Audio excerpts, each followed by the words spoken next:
Hey everyone, and welcome to today's video. Today we're going to be watching a game from Liquid Doublelift as he plays Ezreal against Caitlyn. Doublelift has a Thresh support while Caitlyn is laning with a Bard. Caitlyn has the range advantage on Ezreal, and Bard has a range and damage advantage over Thresh. These factors alone make this lane really difficult for Ezreal and Thresh to win in an early laning phase, and it's a must that Doublelift buys Doran's Shield instead of Doran's Blade here. There's no doubt that this is a hard lane, and in most cases, the Ezreal is going to lose out on pressure, go down in CS, and possibly even lose turret in a matchup like this. Our main goal here is to survive and get as much farm as possible. However, even though we're on the losing side of things, there are still things we can do to mitigate our deficit. First off, we want to be ready to give up control of the wave at level 1. If Caitlyn and her support play correctly, it'll be very hard for us to push up and kill the 3 melees of the second wave due to our range disadvantage, which makes getting level 2 tricky. Next, optimal positioning of the lane will have us shooting Qs from the sides of the wave, just trying to land some harass onto Caitlyn or Bard. This is to proc our Kleptomancy and open up Thresh to potentially all-in a target.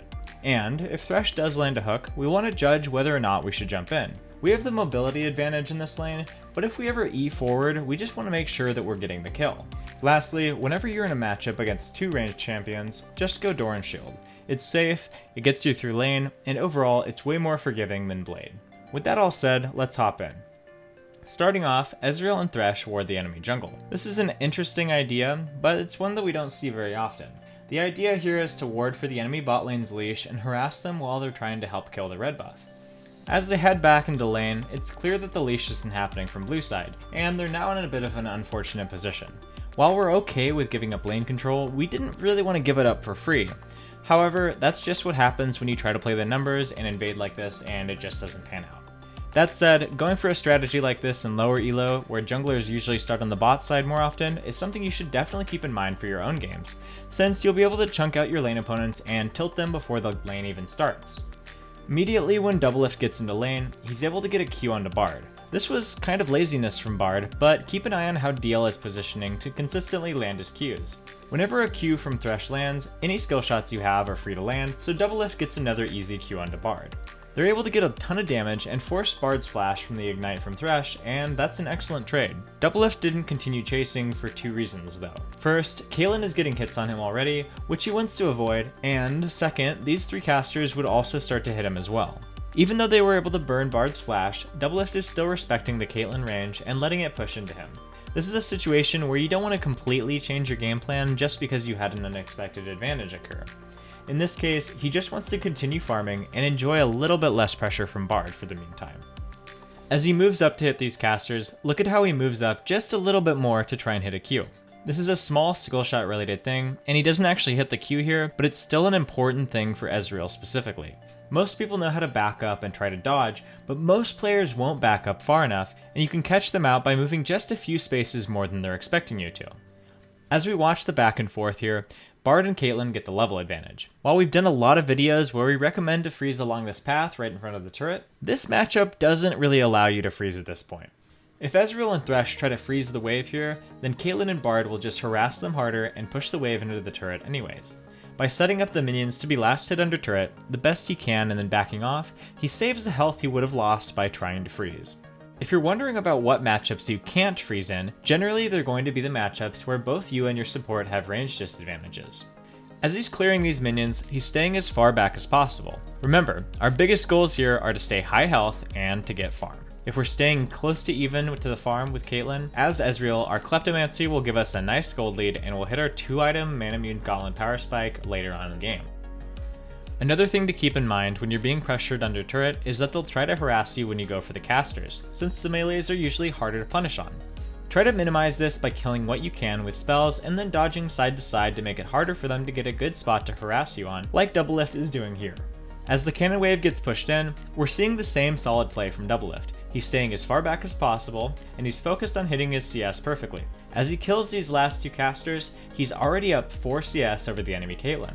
He's hit his CS perfectly because he's really good, but at the same time, Caitlyn has also missed farm because she's trying to be aggressive and he's countering it.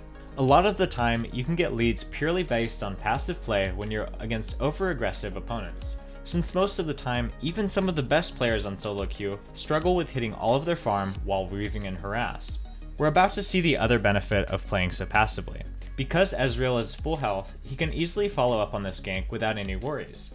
Caitlyn does a good job dodging Hakuho's flash hook, as well as the spear from Xmithy, but she can only avoid so much damage and eventually goes down to DL's flash and Nidalee's last auto.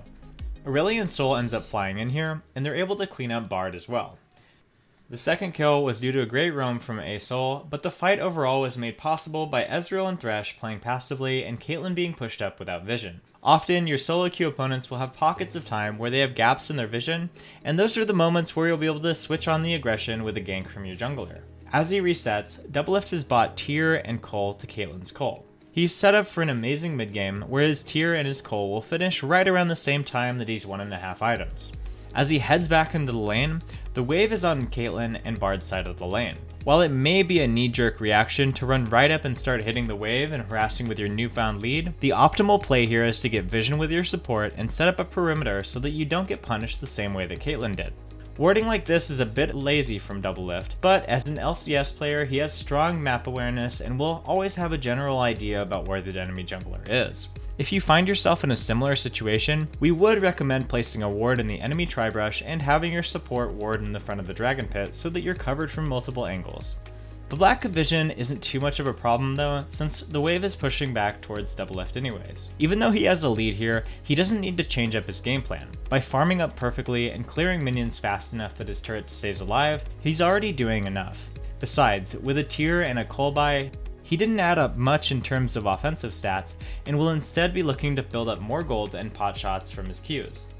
We see A-Sol ping that he's heading down. Normally, if Aurelion Sol wasn't going for a roam here, we'd see Doublelift standing back and thinning out this wave to about 3 or 4 minions to stall it in front of his turret. However, since there was a roam happening, he's going to play a little bit differently. Did you see that? So why would Doublelift move up for this minion here? Here, we'll watch it again in slow motion.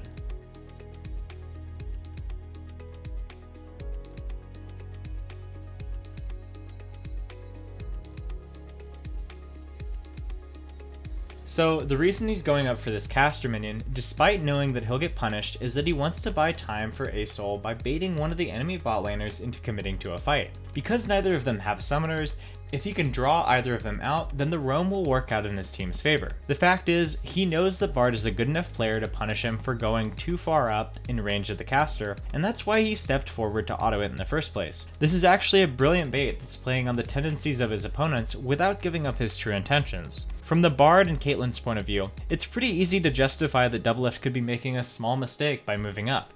However, what he's doing here is causing Bard to move up just far enough for Thresh to be able to get a flay on him, during which the CC will buy time for Aurelion Sol's roam to come into fruition.